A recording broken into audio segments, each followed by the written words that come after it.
Did you know there was an elite medieval fighting force whose members took vows of celibacy, poverty, and obedience?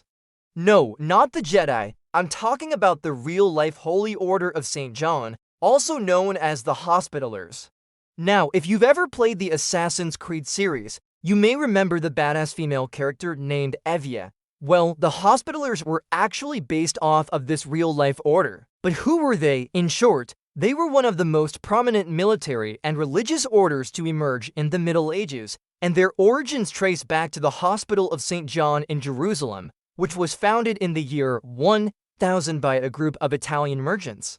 See, at that time, Jerusalem was growing in religious significance because it was the home of the Church of the Holy Sepulchre, which Christians believed to be the site where Jesus was crucified and buried.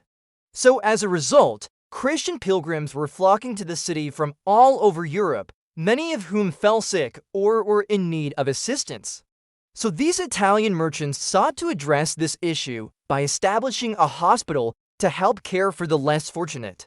And so the Brotherhood started out as nothing more than a charitable body, a sort of medieval Red Cross. But as more and more pilgrims headed to Jerusalem, their numbers grew. And by the 1140s, the Brotherhood had evolved into a full-fledged military order with a vow to protect pilgrims on their way to the Holy Land, and many of the pilgrims were actually high-ranking church officials, including several popes. So the order became known as the Pope's Own, further cementing their importance. But it wasn't all altruism. While the Hospitallers did live by the monastic values of chastity, poverty, and obedience, their martial duties required them to be fierce fighters. They wore distinctive white mantles over their armor and carried a sword, shield, and warhammer into battle against the Muslims. By the 1180s, the order had grown to include 8 hospitals throughout the Holy Land, as well as a large fleet of ships used to transport troops and supplies. However, as the power of the European kingdoms grew, so did the influence of the Hospitallers, eventually becoming the most powerful military order in the Holy Land with over 15,000 members by the 12th century.